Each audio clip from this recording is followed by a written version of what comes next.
Avant de partir en Inde, bon, tu étais arboriste, d'ailleurs tu m'avais téléphoné, tu travaillais à l'herboristerie des racines et des herbes, donc tu avais une très très grande connaissance de toute la pharmacopée européenne et des plantes.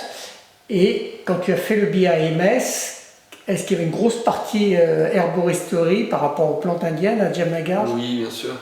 On va avoir 420 plantes à connaître. Chaque plante a une fiche d'identité, chaque substance en fait, parce qu'on n'étudie pas que les plantes, on étudie les minéraux, les métaux, on étudie aussi d'autres substances animales.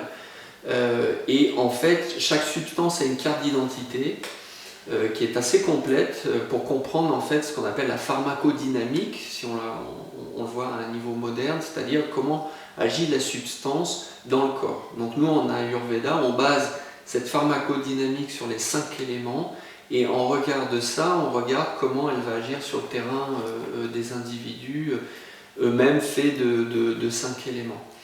Donc pour moi c'était une partie entre guillemets assez facile puisque toute la dynamique des noms latins, de la feuille d'identité des plantes, les reconnaître sur le terrain, ça faisait déjà au moins 10-15 ans que j'étais un peu dans le métier, donc c'était passionnant. Le problème par contre c'est comment utiliser ça en Europe.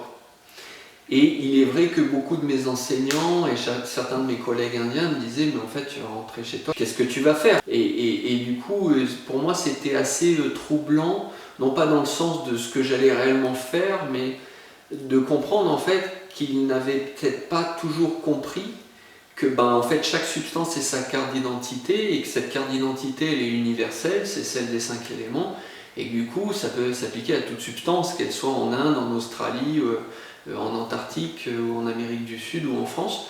Donc ma connaissance des plantes, et je suis encore, puisque c'est un travail qui est en cours, mais j'ai déjà bien avancé sur faire les fiches d'identité ayurvédiques de toutes les plantes européennes et de pouvoir utiliser les choses locales le plus possible dans le cadre de mes consultations. C'est ce que je transmets d'ailleurs dans le mentorat actuellement.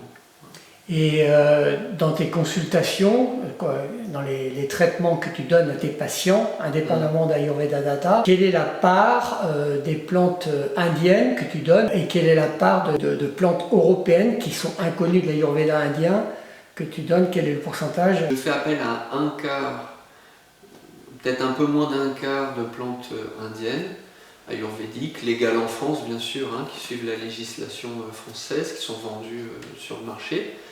Et les 3 quarts sont des substances d'ici, sous forme de gémothérapie, de phytothérapie, d'huile essentielle, mais toujours dans ce regard de Vata, Pitta, Kapha, Agni, l'ensemble des dhatus.